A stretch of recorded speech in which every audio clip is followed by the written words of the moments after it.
박성민 목사의 매일 큐티 묵상입니다. 요한복음 21장 1절로 14절입니다.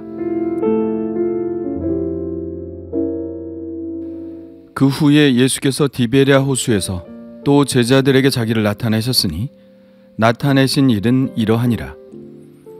시몬 베드로와 디도모라 하는 도마와 갈릴리 가나 사람 나다나엘과 세베대의 아들들과 또 다른 제자 둘이 함께 있더니 시몬 베드로가 나는 물고기 잡으러 가노라 하니 그들이 우리도 함께 가겠다 하고 나가서 배에 올랐으나 그날 밤에 아무것도 잡지 못하였더니 날이 새어갈 때에 예수께서 바닷가에 서셨으나 제자들이 예수이신 줄 알지 못하는지라.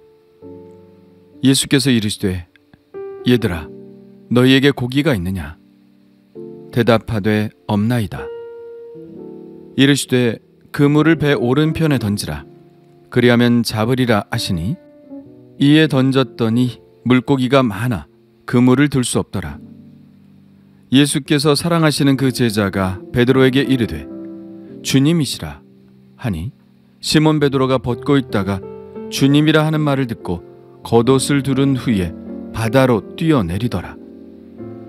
다른 제자들은 육지에서 거리가 불과 한 50칸쯤 되므로 작은 배를 타고 물고기 든 그물을 끌고 와서 육지에 올라보니 숯불이 있는데 그 위에 생선이 놓였고 떡도 있더라. 예수께서 이르시되 지금 잡은 생선을 좀 가져오라 하시니 시몬 베드로가 올라가서 그물을 육지에 끌어올리니 가득히 찬 큰 물고기가 153마리라. 이같이 많으나 그물이 찢어지지 아니하였더라. 예수께서 이르시되 와서 조반을 먹으라 하시니 제자들이 주님이신 줄 아는 고로 당신이 누구냐 감히 묻는 자가 없더라. 예수께서 가셔서 떡을 가져다가 그들에게 주시고 생선도 그와 같이 하시니라. 이것은 예수께서 죽은 자 가운데서 살아나신 후에 세 번째로 제자들에게 나타나신 것이라. 아멘. 많은 성경학자들의 일치된 의견은 요한복음 21장은 요한복음의 부록이라는 것입니다.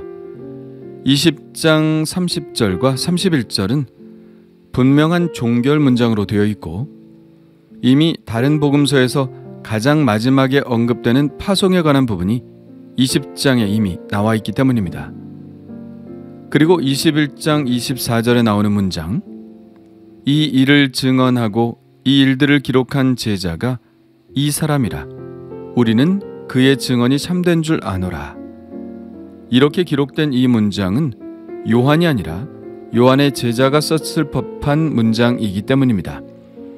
저자 요한을 3인칭으로 표현하고 있죠.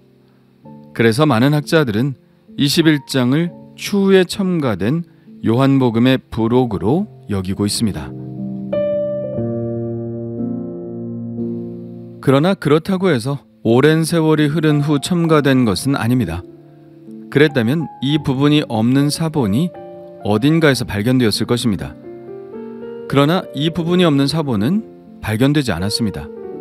그러므로 구조적으로는 분명히 후대의 첨가가 분명하지만 그 첨가는 요한복음이 쓰이고 매우 가까운 시간에 첨가되었을 것으로 추정하고 있습니다. 요한이 21장을 기록하지 않았다고 해도 성경의 권위에 전혀 손상이 가는 것은 아닙니다. 성경의 정경성은 저자가 누구냐에 있는 것이 아니라 그 말씀으로 인하여 하나님의 뜻이 정확하게 전달되고 사람들 안에서 역사해 오고 있느냐로 결정되는 것이기 때문입니다. 이 21장은 요한복음의 그 어떤 부분보다 그 의미가 축소되어서는 안 됩니다. 하나님은 이 말씀을 통하여 수많은 사람들에게 은혜를 주어 오셨기 때문이죠. 오늘 말씀은 갈릴리에서 일어난 일입니다. 시몬 베드로와 디도모라 하는 도마와 갈릴리 가나 사람 나다나엘과 세베대의 아들들과 또 다른 제자 둘이 함께 있었는데 베드로가 물고기를 잡으러 가겠다고 합니다. 그러자 다른 제자들도 따라 나섭니다. 그들은 꽤 오랜 시간 그물질을 했지만 고기를 한 마리도 잡지 못했습니다. 새벽이 밝아오고 있었지만 그들은 아무것도 잡지 못했죠. 밤새 그물을 내렸다 올렸다 피곤했던 그들에게 바닷가에서 어떤 소리가 들립니다. 얘들아, 너희에게 고기가 있느냐? 그들은 누군지도 모르고 대답했죠. 없나이다. 그러자 또 소리가 들립니다. 그물을 배 오른편에 던져라. 그리하면 잡으리라. 어떤 데자뷰가 느껴지는 소리 아닌가요? 베드로가 처음 예수님을 만났을 때 예수님이 베드로에게 하신 말씀과 비슷합니다. 깊은 데로 가서 그물을 내려 고기를 잡으라. 전에도 그랬던 것처럼 이번에도 그 말씀에 순종하여 그물을 던졌습니다. 그랬더니 물고기가 많아 그물을 들 수 없을 정도가 되었습니다. 그때 그들의 눈이 밝아졌죠. 사랑하시는 그 제자가 베드로에게 말합니다. 주님이시라. 아마 베드로도 감은 잡고 있었겠지만 요한이 그렇게 이야기하자 겉옷을 걸치고 그대로 바다에 뛰어들었습니다. 뒤이어 다른 제자들도 작은 배를 타고 그물을 끌고 바닷가로 올라왔죠. 예수님은 숯불을 피워 놓으시고 어디서 잡으셨는지 이미 생선과 떡을 굽고 계셨습니다. 예수님은 지금 잡은 생선도 가져오라 말씀하시죠.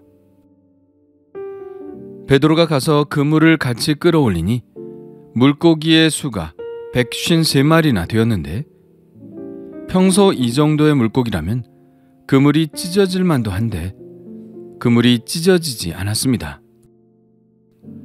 예수님은 제자들에게 손수 구우신 떡과 생선을 나누어 주셨고 그들은 함께 아침을 먹었습니다.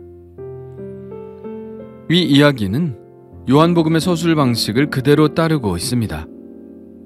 요한복음은 표적을 이야기하고 그 의미를 이야기하죠.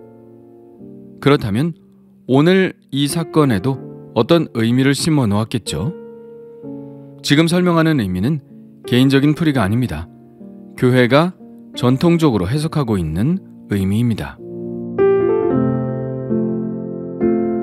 우선 12제자가 다 등장하고 있지는 않죠. 7명만 오늘 이야기에 등장합니다. 가룟 유다를 제외하더라도 11명이 나와야 하는데 7명만 등장하죠. 7이라는 숫자가 의미하는 것이 무엇일까요? 바로 교회입니다. 요한교시록에 나오는 교회도 7교회입니다. 당시 소아시아에 7개의 교회만 있지는 않았을 겁니다. 바울이 전도여행을 한 지역마다 교회가 세워졌을 테니까요. 그런데도 7교회만 등장합니다. 이것은 7이 상징하는 것이 바로 교회이기 때문이죠. 고기를 잡는다는 것은 영혼을 구원하는 것을 말합니다. 교회의 사명이죠. 그 사명에 가장 앞장선 것은 바로 베드로입니다. 나는 물고기 잡으러 가노라 라고 앞장서지 않습니까? 베드로는 이미 예수님으로부터 너는 베드로라. 내가 이 반석 위에 내 교회를 세우리니 라는 말씀을 들은 사람이고 베드로가 살아있을 당시 교황이라는 명칭은 없었지만 그 후대의 사람들은 베드로를 초대 교황으로 인정했습니다. 선교를 위한 교회의 사명의 수장으로서 베드로를 표현한 것이죠. 베드로와 사도들이 열심히 고기를 잡습니다. 밤을 새워 잡을 정도로 정말 열심히 잡습니다. 그러나 그들은 한 마리도 잡지 못했죠. 이것이 표현하는 것은 인간적인 열심입니다. 선교라는 것은 아무리 인간적인 열심을 가지고 열심을 해도 되는 일이 아니라는 것입니다. 선교는 언제나 하나님의 일이었고 하나님이 주도권을 가지고 계셨습니다. 우리가 하는 것은 그저 하나님의 말씀에 순종하는 것이었죠. 아브라함도 그랬고 모세도 그랬습니다. 밤을 새워 그물질을 하느라 피곤한 제자들에게 예수님이 찾아오셔서 말씀해 주십니다. 배 오른편에 그물을 던지라고요. 그 말씀에 순종했더니 많은 물고기를 잡을 수 있었죠. 그러므로 선교라고 하는 것은 주님과 늘 함께하는 일이어야 합니다. 그래서 기도가 중요하고 성령 충만한 삶을 사는 것이 중요한 것이죠. 그리고 이것은 영혼 구원의 일에만 해당되는 것은 아닙니다. 우리의 일상의 삶에도 그대로 적용되죠. 우리의 애씀은 우리에게 빈 그물만 줄 뿐입니다. 주님이 함께 하시지 않는 우리의 삶은 공허할 뿐이죠. 그러나 주님과 함께하고 주님의 말씀에 순종하는 삶이야말로 기쁘고 충만한 열매 있는 삶을 살 수 있는 비결이 됩니다. 그렇다면 물고기의 숫자 153은 어떤 상징적인 의미를 가지고 있을까요? 물론 어떤 의미가 있을 것이라 생각은 하지만 확실히 알려진 것은 없습니다. 중요한 것은 그렇게 많은 고기가 잡혔지만 그물이 찢어지지 않았다는 사실에 있죠. 이것은 교회 공동체에 아무리 많은 사람들이 모였어도 교회 공동체에 속한 사람들은 결코 나뉠 수 없는 통일체라는 것을 말합니다. 앞서 찢어 나뉘지 않은 예수님의 속옷도 그런 의미였죠. 이것은 예수님의 간절한 기도 제목이기도 했습니다. 아버지여, 아버지께서 내 안에 내가 아버지 안에 있는 것 같이 그들도 다 하나가 되어 우리 안에 있게 하사 세상으로 아버지께서 나를 보내신 것을 믿게 하옵소서. 내게 주신 영광을 내가 그들에게 주었사오니 이는 우리가 하나가 된 것 같이 그들도 하나가 되게 하려 함이니이다. 그리고 마지막으로 예수님이 차리신 식탁은 우리가 천국의 식탁에 참여하는 것을 의미합니다. 그리고 천국의 식탁을 이 세상에서 미리 맛보는 것으로서 주일마다 떡을 떼는 성만찬의 축제가 있죠. 이 성만찬을 통해서 예수님의 이 만찬은 쉬지 않고 교회 안에 계속 이어지는 것입니다. 우리는 이 식사 장면에서 손수 예수님께서 고기와 떡을 구워주시는 예수님의 친근하면서도 사랑 많으신 모습을 발견합니다. 우리는 늘 인생길에서 피곤함을 느끼고 영혼 구원의 일을 감당하다가 지쳐 쓰러지기도 하지만 예수님은 늘 우리를 먹이시고 위로하심으로 우리에게 새 힘을 주시는 분이라는 사실을 깨닫습니다. 이 예수님의 위로가 우리를 다시 뛰게 하는 힘이죠. 그렇습니다. 우리는 예수님 없이는 한시도 살 수 없습니다. 부활하신 예수님이 우리와 함께 하신다는 이 사실이 우리에게 얼마나 큰 축복인지 모릅니다. 마지막으로 문학가 오혜령 씨가 말기암 판정을 받고 나서 자신의 인생을 돌아보며 쓴 시로 오늘의 기도를 대신합니다. 당신 없는 생의 호수에 그물을 던지고 물고기가 잡히기를 바랐던 지난 나날들은 죽은 시간이었습니다. 오 주님, 이제 당신께서 그물을 채워주소서. 그러면 저는 비로소 살 것입니다. 인생의 가장자리에 서 계신 부활의 주님, 당신 없이 한평생 수고해 보아야 우리 인생은 빈 그물이옵니다. 비록 저희 인생의 가장자리에 서 계신 당신을 지금 당장 알아차리지 못한다 하더라도 저희의 계획을 과감하게 포기하고 당신께 대한 신뢰 속에서 새로 시작하려는 각오가 설 때 저의 행위의 방향과 성취가 부여됩니다. 당신은 가장자리에 계시지만 늘 저희에게 그물을 이렇게 혹은 저렇게 던지라고 분부하고 계시기 때문이옵니다.